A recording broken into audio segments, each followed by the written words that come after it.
we're going to do it like this. I'm a woman of particular age.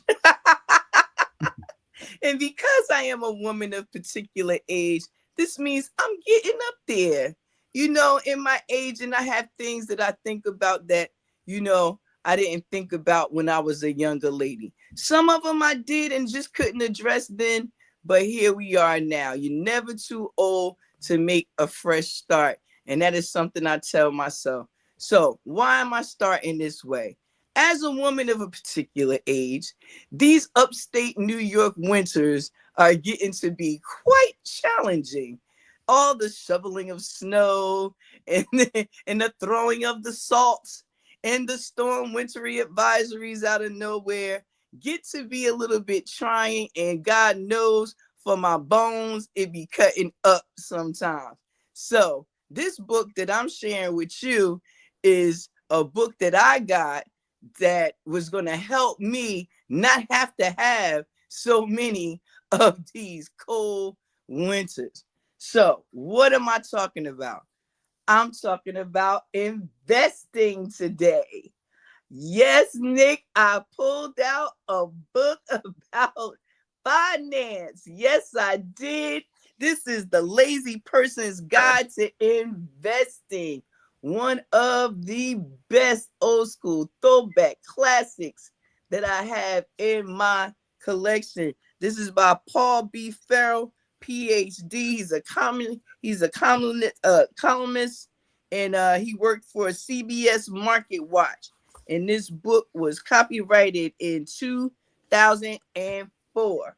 So 2004. So that means it's an old one. It's an older one.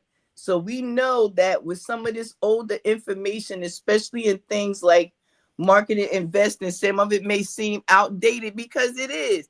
And so it is a challenge upon us to go out and find the updated information that would make this information still relevant, because it is. I love this book. So, I am not a big investor. Let me just say, I come from a family of gamblers. I come from a family of gamblers, and that can do two things. That can either make you a gambler or make you the anti-gambler. And it did the latter to me. I'm like, I refuse. I'm like, wait, what? Oh my gosh. No. You know what I'm saying? Too many risks involved. However, as I've gotten older, I've understood a little bit more about finance. I do realize that it is a possibility to make smart decisions that will help you to be able to minimize your risk when you're doing something you even don't understand, such as investing. And so a book like this, A Lazy Person's Guide, this is something that speaks in a simple language.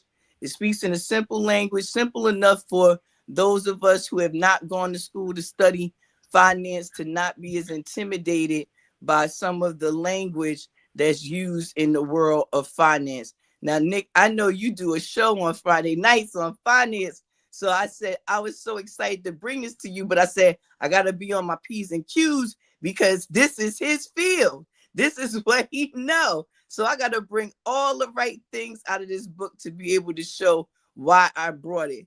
So, let me just read to you, if I can, the back here a little bit. It says, most people think that you have to buy and sell the right stocks at the right time to make big money on Wall Street. In this enlightening, entertaining guide, veteran financial commentator Dr. Paul Farrell shows you how to grow a 7-figure nest egg without midnight jitters, time-consuming study, or paying a nickel in commissions to stockbrokers and others who get their piece of the pie by helping themselves to a chunk of yours. Market is timing for chumps, says Dr. Farrell. You want a portfolio that works without having to sit through any schooling about what to buy, when to sell, how to mix and allocate, what to pay, where the heck is the economy going? This book is for you. This book teaches you how to create and use this kind of portfolio, and the excitement only comes from building your millionaire's nest egg. So this appealed to me because again, I wasn't much interested in studying finance. You know, at the time when I was studying health and wellness, that was where my main focus was. You know, outside of that, you know, I studied criminal law a little bit. And so that is where I was safe at. But that is where I felt good at. When it came to law, in terms of law that we see in the course of the day for things like businesses and investments and all kinds of stuff like that, had no clue to be able to go in and look at that stuff, and definitely didn't feel qualified to be able to look at financial stuff and be able to say, I'm making an informed decision, you know, by myself. I was one of the people he talks about in the beginning of this book who, you know, who don't feel competent enough to be able to do it themselves. So they go and they throw all their money into these brokers and gurus because we believe that they know more than we do, when many times, as he explains, they are just guessing like we are. It's a hope and a prayer, you know. And he says some of the quotes that he has in here are really, really, really, really funny, because that's the thing that I loved about this book. He made it very lighthearted. And it says, you know, that investing should be dull. You know, it should be like watching paint dry on a wall. It says, if you want excitement, take $800 and go to Vegas. It's not easy to get rich in Vegas, at Churchill Downs, or even at your Merrill Lynch. How about that, right? So my uncle used to work for Merrill Lynch, right? So that was the person in our family who talked to us a lot about money. He taught us about things like penny stocks and all kinds of stuff like that. So, you know, we had bank accounts when we were little. Back then, the school actually used to have us, we would have a bank day and they would take us to Howard Savings Bank. I know that don't even exist anymore, but they would take us to Howard Savings Bank. We had these little bank books with an apple and a worm and a ruler on it, and you bring your little change and they would count your change. Well, you got to count your change for them, and then they count it back for you, and then they stamp it in the book. You know what I mean? And we had to do that every week. And it taught us that, you know, it was smart to save. You know, that's what we got from it, from that class. It was smart to save, because how are you going to buy books if you don't have no money? We didn't understand this. So our teacher, who used to usually buy us books, was like, well, I'm going to show you how to buy your own books. We loved it. He had us collecting pennies from the chair in the car, you know, going in under the beds and looking for change in the house. And we would run to school with this change ready to deposit it in our accounts, because we were excited about working for something for our future. So again, it can be intimidating, but you can make it a lot of fun. I made bank books for my children when we were small. You know, when they were small, I was homeschooling them, and that was part of how I taught them what I did about what little I knew about finance, in terms of balancing a bank book and things like that. That was stuff my mother taught me. She was an accountant, so that was important to her. So these little things that I learned along the way, while I wouldn't say I feel comfortable enough to go to the stock market and jump out there and say yay, nay, I can say that the little things, if you break them down for me, it's easy for me to understand. And that's something he did in this book. So in the first chapter here, he says something that's very important. He said, lazy investing is a family affair. He said, everybody has to be on the same page. If we are working towards a goal, we all have to be working towards a goal. So that's important to remember. And I thought that was an important part for him to put out. He says, you can do it yourself. You don't need them. Stop making yourself believe that you can't learn this stuff no matter how old you are.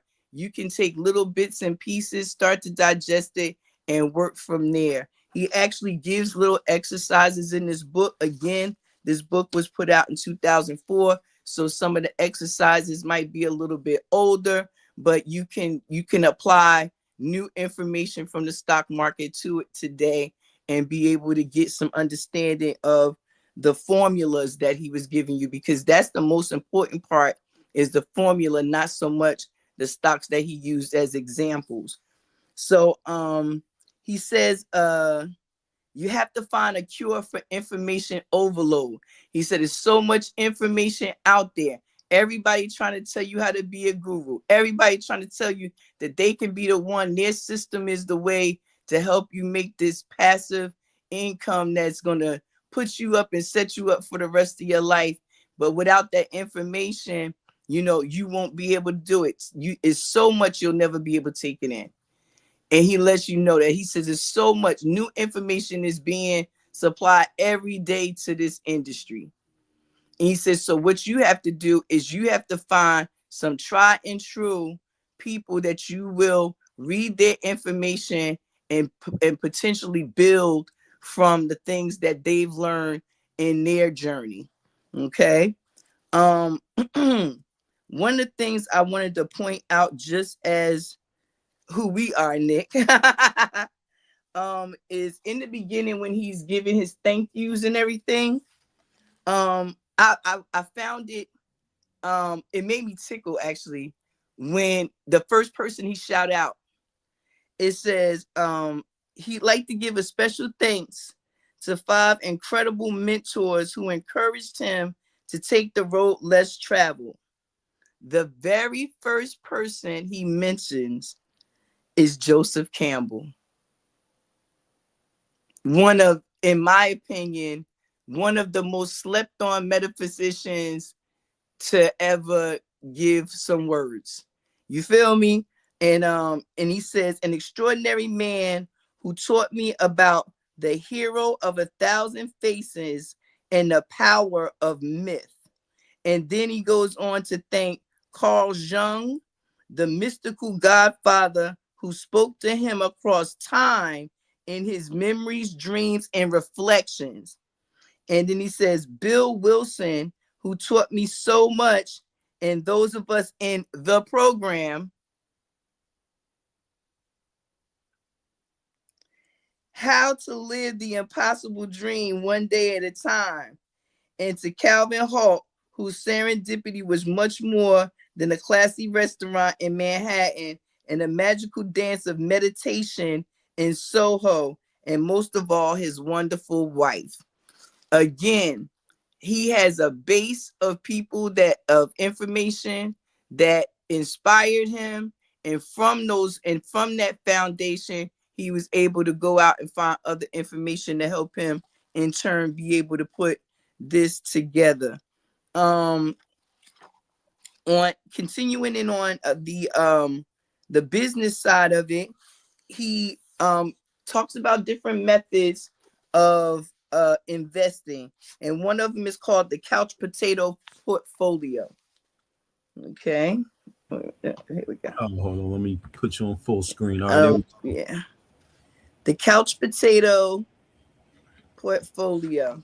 And what that is he's basically like, you can lay on your couch and throw a potato and do these kind of investments. And he says the trick is to keep it simple trick to building your own couch potato formula. You only need 2 funds and a 50-50 asset allocation. And the mix will give you all the diversification you'll ever need for your natural life through the bear markets and the bull markets. Okay, so again, that language, it used to be so intimidating to me, because it's like bulls and what did you say? Where's the money going? You know, this fund, that fund. And he talks about Vanguard and stuff like that. And you know, the Vanguard 500 index.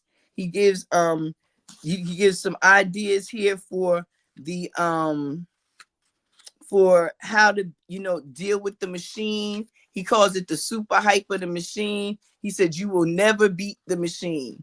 He said, you'll never beat Wall Street, so don't try. He said, the best thing to do is learn how to get in and get out, you know, and what to sit and learn from. Okay. So again, he gives these short portfolios, He has one called the Coffee House Portfolio, where he saves, diversifies, you know, and uses the index. And then he has again the best and funniest portfolios in 1999, because 1999 they was talking about everything shutting down and crashing, and how everybody Mm-hmm. was throwing stocks away and buying up other stocks. So he talks about that a lot. And again, he uses different companies here and their information. And I think it would be a nice challenge to go back in and look and see where these places are on the market now, what they look like now from 2004. I thought that would be some cool homework to do for Mm-hmm. those who are interested in learning a bit more. I'm gonna stop right here for a second and see if you want to add on it all here. Have you heard of this author before, and have you seen this book before? Since again, this is in your field of expertise. Yeah, somewhat. I'm not the expert in it, but what she means is I I seem to know a little bit more than than she does when it comes to the finance. But no, I'm not familiar with this author or this work, which is interesting because it's a very marketable title there. Investing for the wait. Let me put the title back up. Put the title. Lazy Person's Guide to Investing. Yeah. Let me put it back up on the screen. And There it this is. came out. This came out after a couple of years. I think what helped me find this book was I was into a lot of those for dummies books, like real Mm-hmm. estate for dummies, banking for dummies, accounting for dummies. I didn't have no problem with the titles at all. You didn't take offense. I didn't take offense to none of it, because I was like, all right, well, give it here. You know what I'm saying?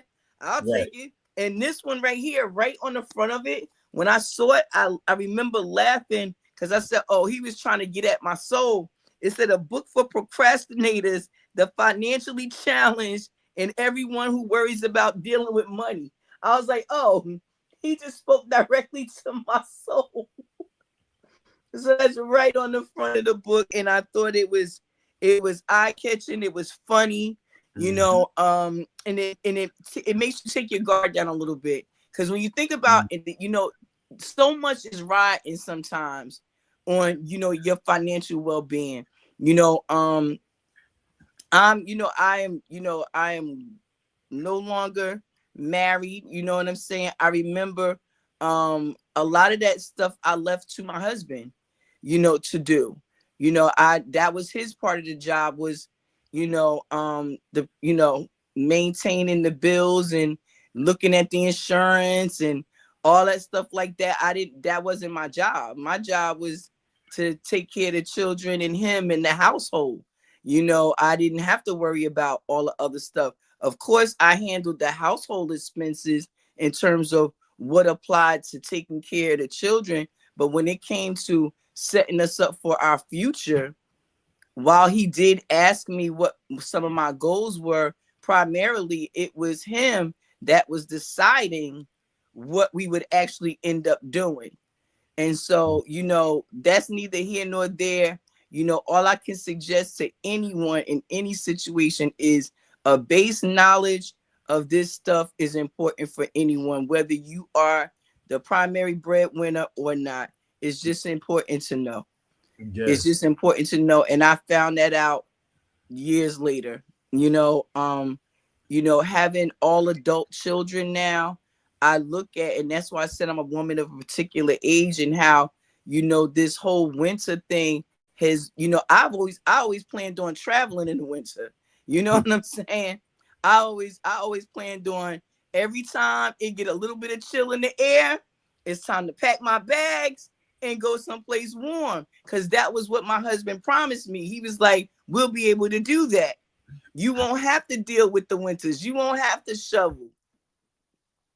And then in the spring, you can come back and just be beautiful. Just come back and be beautiful. You know what I'm saying? Act like you never left. But again, not putting the money in the right places, not being consistent, not being transparent, we got left in a position where we didn't have what we thought we were going to have, and things didn't turn out the way that we thought that they would. Again, learning how to trust people, trusting the wrong people. And that's why one of the things that stuck out to me about this was, even though you may have to go to someone else, he encourages you to have a firm and grasp understanding on what it is you're going to ask for help with and what help looks like in that area. You need to be specific about what you need, from an individual. You can go in and say, well, I need you to help me with this aspect of this particular thing. Go in letting them know I do have prior knowledge of this, and this is not going to be a fleece me type situation where you're getting rich off of my hopes of getting rich one day. You know what I mean? So, and again, the thing about this is that he keeps things very, very simple. um he talks about the six laziest strategies, and I'll run them off for you. I won't go into big detail. The first one is market timing is for chumps and chimps. And so he says, basically, throwing darts at a portfolio doesn't work. He says, two, be frugal, save, and avoid financial obesity. I never heard that language before. Financial obesity. Me You either. know what I mean? And it basically came to being something that we know, and that's why I say it's important to find somebody that can explain things in terms that you understand. Because when I started to read further about what financial obesity was, it was the same thing my mother taught us, which was you don't live above your means. Ah. You know what I'm saying? You don't make yourself financially obese and where you can't carry your weight around. You see what I'm saying? So that spoke directly to me. It says the power of compounding is explosive. Diversification is the lost art of being average. Buy quality and hold, and you'll never sell. Tortoises consistently beat hares. So slow and steady wins the race. So again, like I said, when you start to understand some of the terminology that they use, you can quickly begin to apply it to stuff that you may have picked up on in your life and didn't even know. I tell my children all the time, I didn't get here by accident. It was a whole lot of trial and error and things that I seen and didn't see and things that I have to revisit and etc. And this again is one of those things where you're going to have to deal with finances regardless. This is just something you have to deal with if you plan on walking this journey. And if you want to walk it well, like I do, you know what I mean, and live in the way that I'm used to living, you have to be prepared, and you have to be smart, and you have to make wise decisions. And the only way to do that is to be as educated as you can in investing. And if it is intimidating for you, you need to find tools that help to explain it better. Again, this book was done in 2004. Things were different. Now we have so much technology, but again, overload. You say, but you can find places now that will explain investing to you. ABC 123. YouTube, all these different places, Instagram and what do you call it? The TikToks. All I'm sure is places all over that you have people breaking these foundational ideas down and these ideals down. But it is important that you truly understand it and that you do your own due diligence, and that way you are responsible. And that's one of the things I liked about this book as well, is that he puts your finances back in your hand. You can't blame nobody at the end of the day, whether you succeed or fail, except for yourself, because it's in your hands. And ultimately, it always is. Even if you give it to a broker, it's in your hands, because now you've made a decision to trust someone outside yourself to do for you what you would do for you. And that's a lot. Mm. You know, that's a lot of trust. Mm-hmm. And that also requires the person to really know you. And unfortunately, in this time, like many industries, you are just a number to somebody. They don't really know your personal thing. They don't know that you want to sit back and be able to do art all day and comic books and play with cats and and they don't know that you want to do that. They don't care. They like, oh, she want to make this amount of money, so that's what we're going to try to make it. But they don't understand the personal story that goes with it. They don't understand why it's important to me. You know what I'm saying? It's not important to me to have money to keep up and look like everybody else. It has to do with me having the autonomy to be able to be free to do the things that I wasn't able to do when I had my nose to the grindstone all these years and now don't have anything to show for it. Because that's where a lot of people fall down as well. And he addresses that some of us of a particular age have worked our whole lives and don't have two nickels to rub together. And it's not because we were frivolous. It's not because we were spendthrifts. It's because nobody ever taught us how to take what we had and make it stretch further. Now, I will say this, as a mother, I learned how to make $1 out of 15 cents real early. But making that dollar out of 15 cents, I was making that dollar to be able to prepare the meals and everything else. I wasn't making $1.15 so I could put 15 cents away. That's what I really should have been learning, how to make you see what I'm saying? Take that 15 and add $1 to it instead of just making that 15 $1. Mm. And that may be a very simple and plain explanation, but it's the best. Like, that's how I figured it out for me.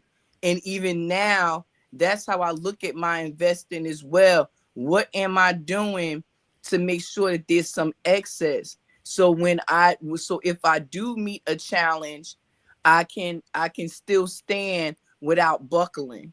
But sometimes you buckle because things just happen. You get sick, you get laid off a job closes, you get hurt on the job. You can't do the same work anymore. You can't work as many hours anymore.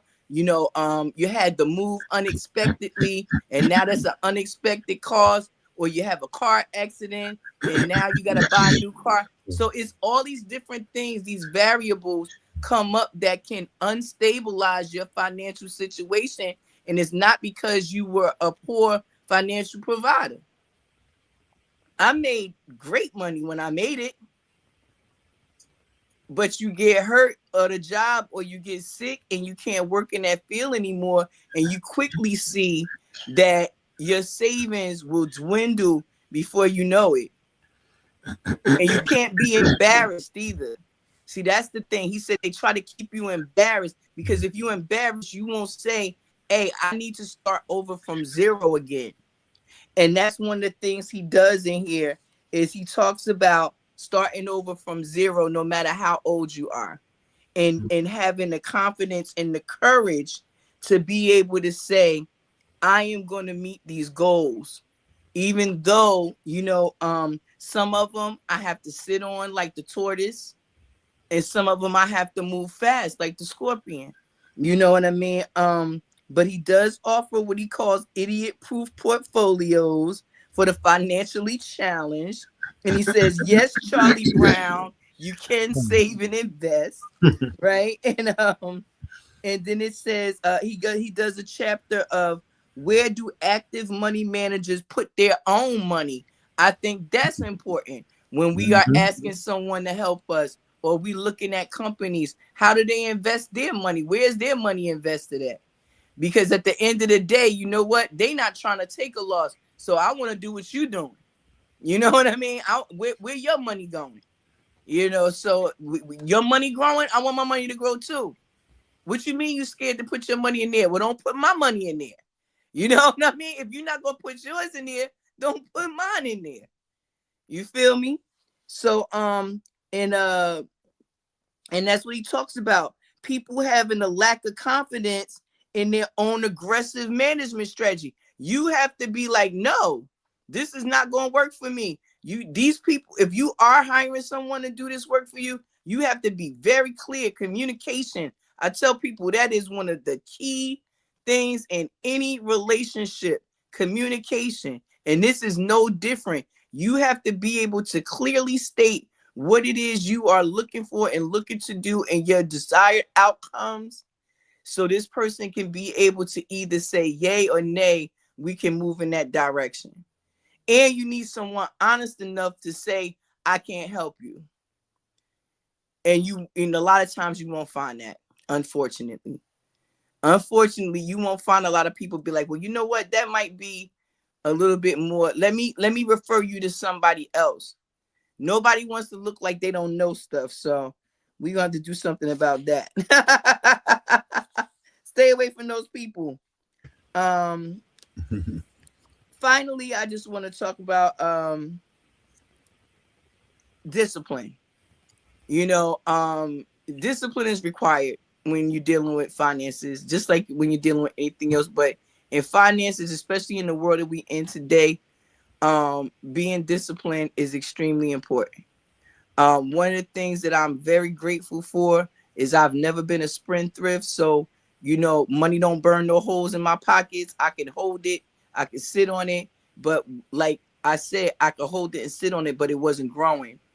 I had to remove the fear, the barrier of fear, to be able to say, I need to invest in something that's going to continue to make money. It's sitting in here, but if it's $100 sitting here, all it's gonna ever be is $100 until I start taking away from it or adding to it.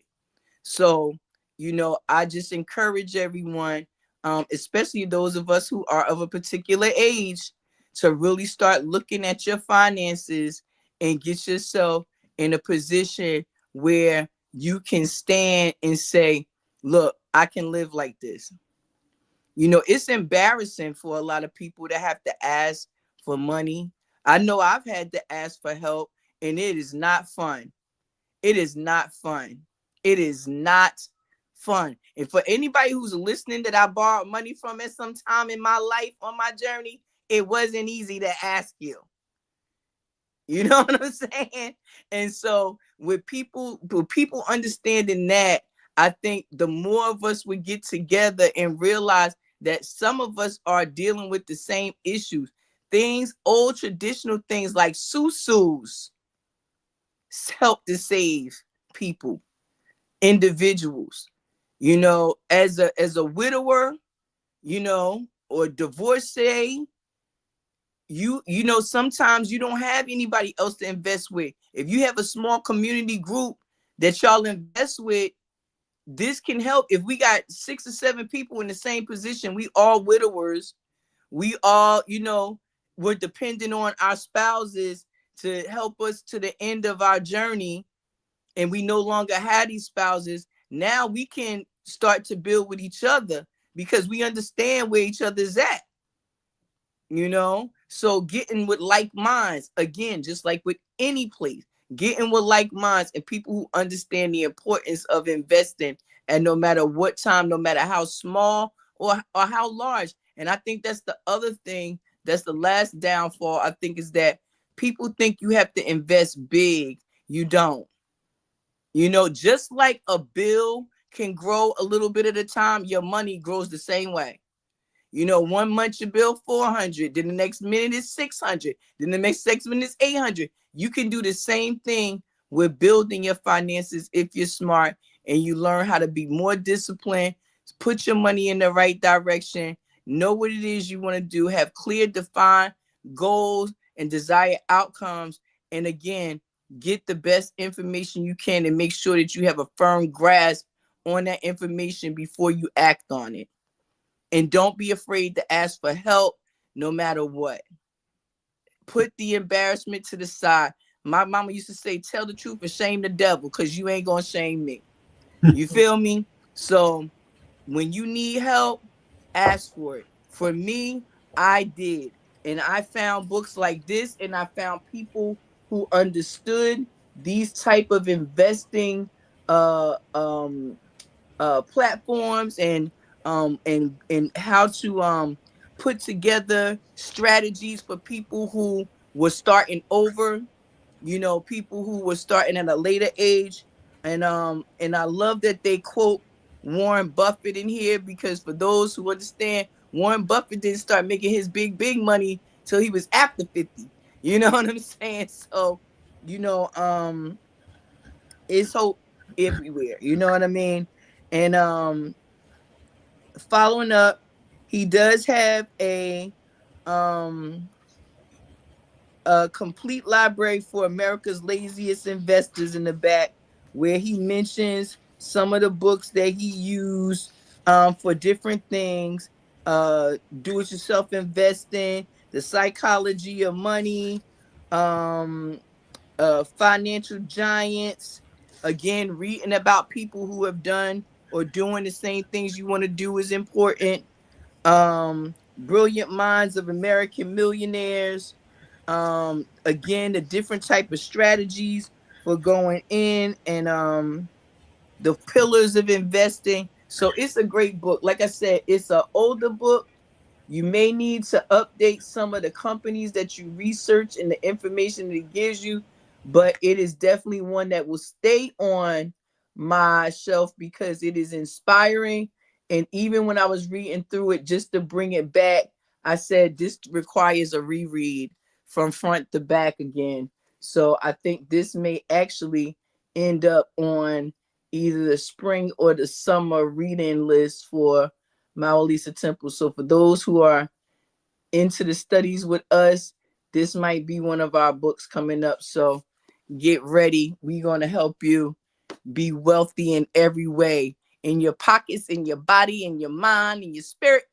We here for it. We are here for it. We want you to be sound in every way, because this life is a gift. And the last thing we should be doing every day, all day, is worrying about money.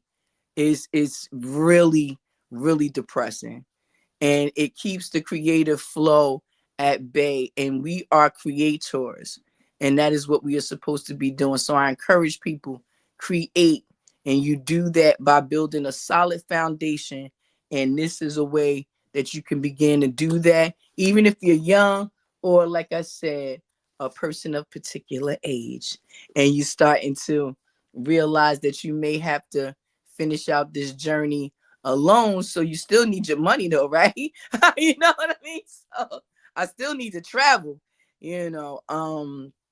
So because of that, I recommend this book highly. It's one of my favorites, and I took really good care of it. As you see, I have my unread bookmarks for everybody who don't have theirs. We got a special going on. You better go get you some. But this is a great book. I recommend it. Like I said, it's going to make itself back onto the rotation, just because when I was bringing it to present, it just really pulled me back in and reminded me that there are little things I can be doing right now that will help me to secure myself and secure my future. So that is my offering for this week, The Lazy Person's Guide to Investing, Paul Farrell. Man, that's a beautiful, beautiful offering. And before we continue on, shout outs to the chat and to the people that's out there. Shout out to Peace, Portnoy everyone. Starseed Podcast in the building. And shout out to Taylor B TV and Numeralytics. One of our, well, not one of one of the programs that we sponsor UnRead Book Review on. So definitely head over to Taylor B TV on YouTube, Yes. or Numeralytics on YouTube for your astronumerology content, and also your cultural content. So shout outs to them. And yeah, man, you said a whole lot, in terms of this investing. And definitely a few things stand out, especially the information overload. If people thought they had information overload in 2004 when this book was published, it is much worse now in 2025 going into 2026. The information overload is crazy, especially with the advent of the internet. And I mean, the internet was around back then, but now everyone has high-speed internet and Wi-Fi, so a lot more people are online. A lot more people are giving information online, and it's a big business too. You know, attention is a currency. Everyone vying for your attention to listen to their information, their financial information. But asset management is a huge business, and that's what Rue was referring to, as far as, you know, these brokers and people who manage your accounts and make your investments for you. That's a big business. You know, they're not just managing your money for free. They're getting paid a percentage of of what you of what you contribute to that account. And so you're seeing a lot more of those type of companies, you know, wealth management, financial services, a lot more of those businesses popping up. So it's Yes. important. Yeah, so it's definitely important that you vet these companies to make sure that they're, you know, most importantly, following the law, following the financial laws, and then also to making sure that they're getting to know you as both a person and as an investor. One of the first things that every financial services company should do is they should determine what type of investor you are. The book that Rule's offering, The Lazy Person's Guide to Investing, it sounds like it's more so for like long-term growth and long-term investing. But you know, you need to find out if you're an aggressive investor or if you're a conservative investor, and age plays a big part of that. Depending on your age, you can afford to be a little bit more aggressive, or it's better for you to be more conservative. You know, so sitting down with the right person, the right company, they will help you determine what type of investor you should be based on, you know, like I mentioned, such factors as your age, your income, also your preference for what kind of return you want to receive. So they might have you fill out some type of survey or some type of assessment to figure out what type of investor you are. So that's important when it comes to, you know, vetting asset managers and building the discipline. That almost seems like a contradiction for the book that for the audience's book is written for, because in order to build that discipline, you gotta come out of that laziness. But I think it's very helpful that he mentions those psychologists and those metaphysicians and people that deal with the mind, because it's not just knowing the financial information, having a financial education. You have to have the right mindset going into it as well. And your relationship with money, as you've been socialized and reared over time, whether your relationship with money is based on what you've experienced in your family and how you've seen your parents or your caretakers deal with money and their attitude with money and how they talk about money. All of that is important to address before you even get to just learning all of the jargon and what to invest in and how to invest. It's, you know, it's all connected, you know, and it's all important. And books like these and our experiences also remind us that investing takes us out of the mindset of putting all of our eggs into one basket. And I'm not even talking about investment baskets. I'm just talking about income and how Right. we put all our eggs into one basket by depending on this one job that we're working. Like, yeah, we're gonna you know, we're gonna get this job, we're gonna work it until we retire, and then we're gonna collect our retirement, just taking for granted that we'll be healthy enough to work that job, or that job is going to stay open. We're not going to get replaced by anyone else. We see both and it's not just in the government. You know, we hear with the current administration, with a lot of governmental workers, federal governmental workers, they're losing their jobs, you know, because of budget cuts. But it's not just happening in the government; it's happening in the private sector too. I'm speaking to a few people, and they're telling me that their jobs are closing down or downsizing. People are getting laid off, you know, because the company isn't making the money that they thought they were making. So it's happening both in the government and in the private sector. So this information in this book, The Lazy Person's Guide to Investing, is definitely more relevant now than ever. And like Ruth said, all you have to do is maybe update the companies, you know, that you're investing in, but how you evaluate these companies to see if they're worth investing is those principles have not changed. They still apply back in 2004 and in 2026. You know, so yep, very very relevant and you know, important book there. So so Rue, I'm not sure how deeply you've gone into this book as far as gathering the principles and putting them into action, but have you been able to benefit from what's in the book? Or I mean, well, not benefit, but applied you know, some of the strategies? I have. You know, you talked about what type of investor you are.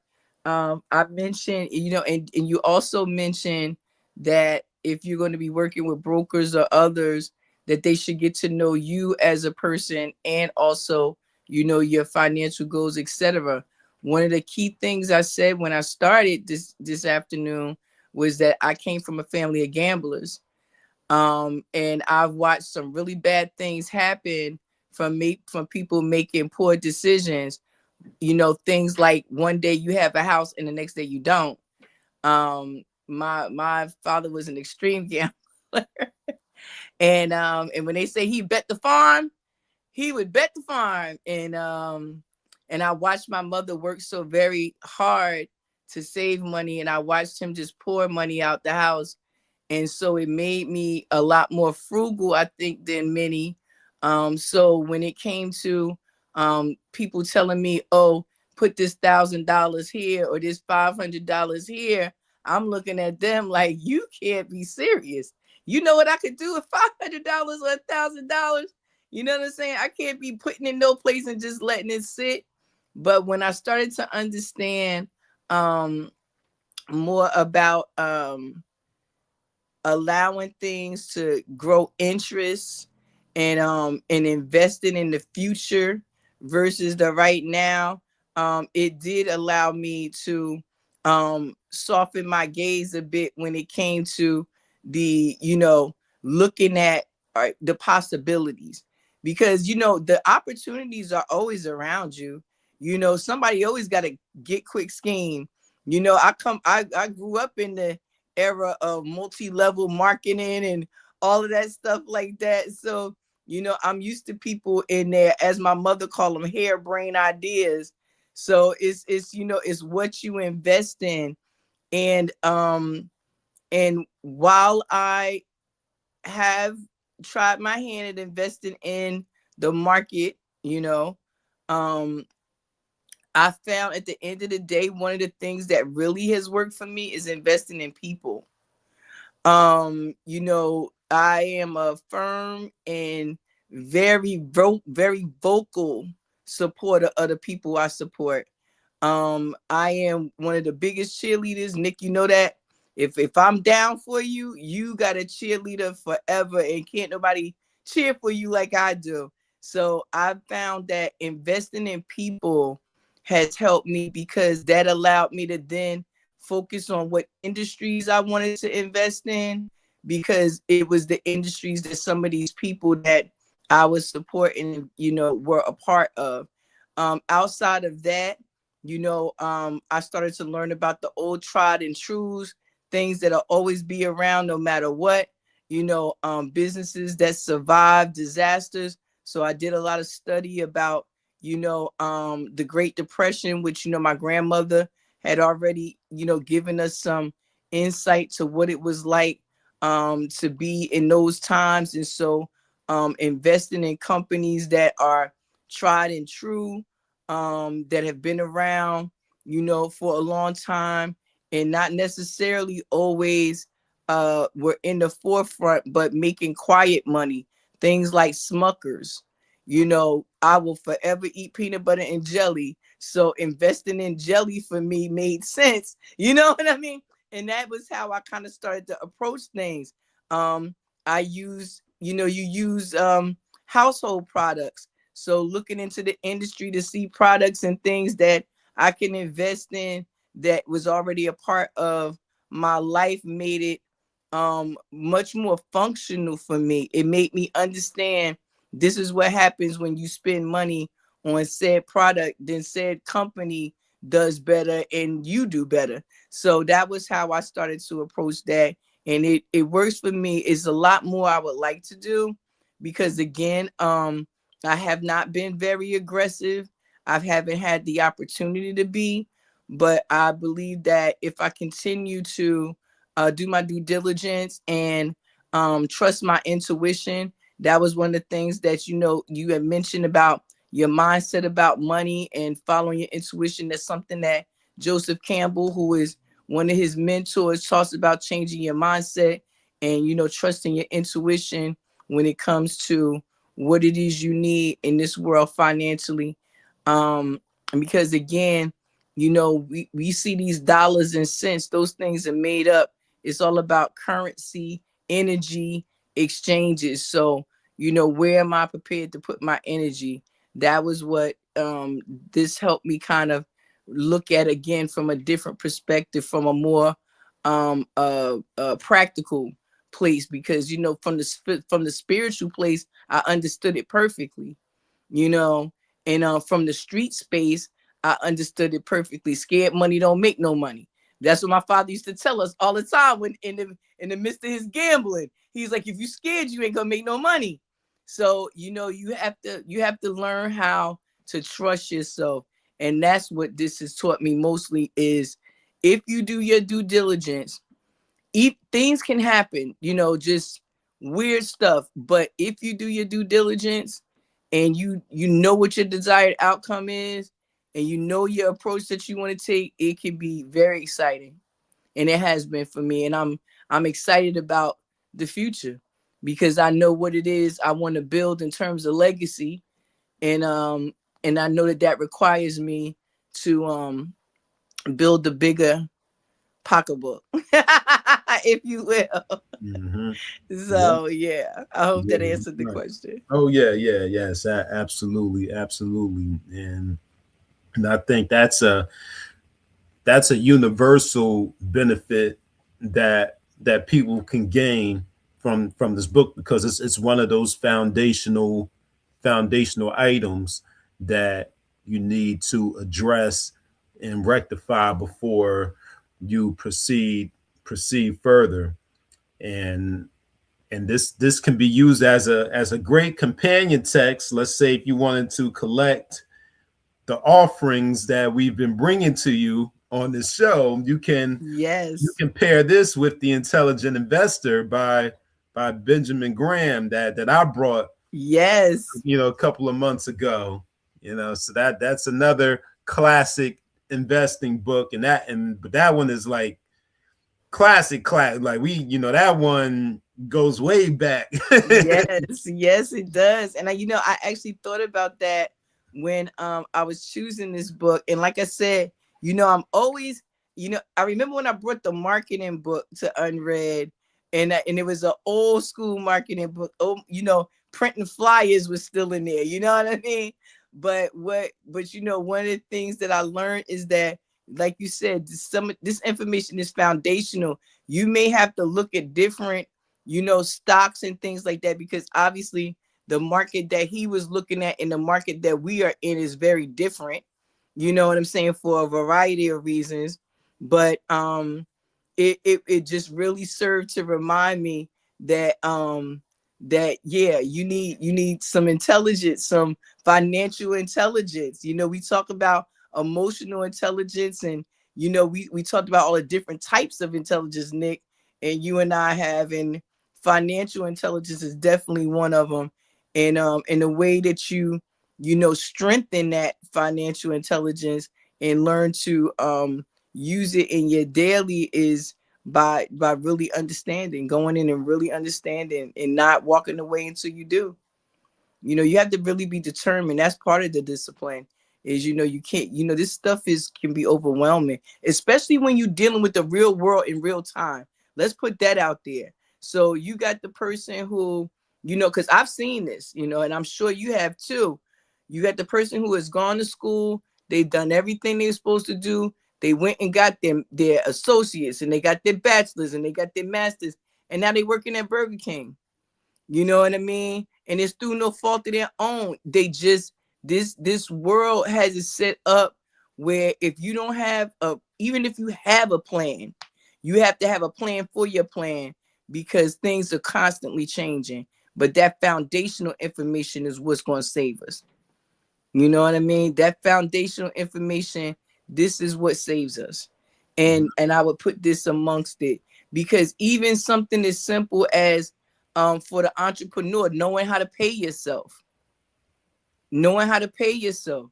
Let's say you are fortunate enough to leave your job and work for yourself full time. Do you know how many people don't get a paycheck the first couple of years of their business? You know what I mean? The first couple of years, I remember the first couple of years of my business, I was like, what am I even doing, yo? I'm spending way more money than I'm making. And I'm tired. You know what I'm saying? All the time. You know, at least with the boss, I could punch out at 5 o'clock and be done with it. But once you working for yourself, it's like all day, every day. Let's get it.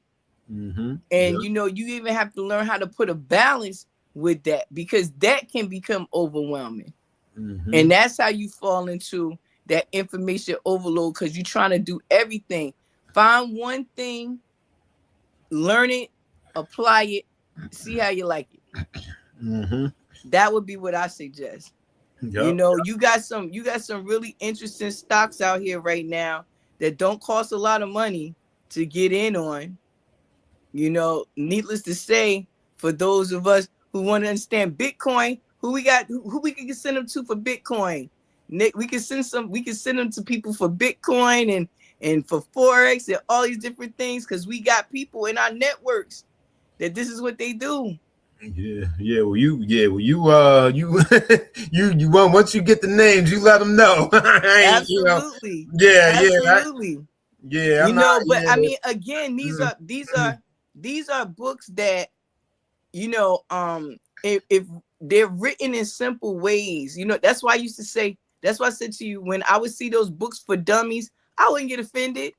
Because for what? You know, I don't know these things. I need you to break it down in little pieces, because I got the whole world I'm dealing with out here. I ain't got time to go back to school. Right. You know what I mean? I done been to school 17 times. I need to do some of that work. You know, you can go to school but for so long. And that's me saying that. Oh my gosh. I think I just broke out in a sweat. Just saying that I couldn't go to school all the time. I love to go to school all the time. That could be my full-time job.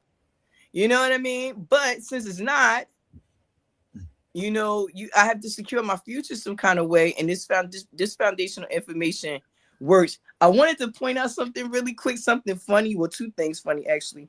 And then I'm going to let you go. You talked about the internet. Guess who he gives a shout out to in here? AOL. Oh, I'm like, what? It says, an AOL Time Warner Company. I could have hollered, because I was just telling my daughter, AOL would have you sitting there with your hands on your head like, please just connect. Please just one time for 5 minutes, just connect. But some of y'all will never know that pain. So kudos to you. And finally, I want to say this. as a woman of a particular age, I have gotten a little more, free and willing to take some risk. And the wild thing that I've done just for this episode was I bought $2 scratch off tickets. This is $1. This is $1. Who knows? I might be rich. So this is for my dad. Shout out to my dad. And his scratch off tickets, because that was a thing. The picket was a sure financial staple for him, and the scratch off cards came later. So shout out to my dad for his lack of financial discipline that helped to lead towards mine. And if I do win on one of these cards, at least I'll send him a thank you card. So love you, Dad. Yep. See, she's not completely scarred from that gambling trauma. She's not completely scarred. Not completely. I still got a little bit. I figure it's $2. If I can scratch off and get 10 extra or my lucky sevens, who knows? And so I have to update you guys and let you know. But there'll be signs if I won. We'll be talking to you from Barnes and Noble, right, Nick? Yeah, right. The shopping spree. We'll be talking to you from Barnes and Noble. We'll be like live from Barnes and Noble, unread. Hey, you just gave me an idea. Huh. Yes. You just inspiration. Yeah, you just gave me an idea for later. All right. I love it.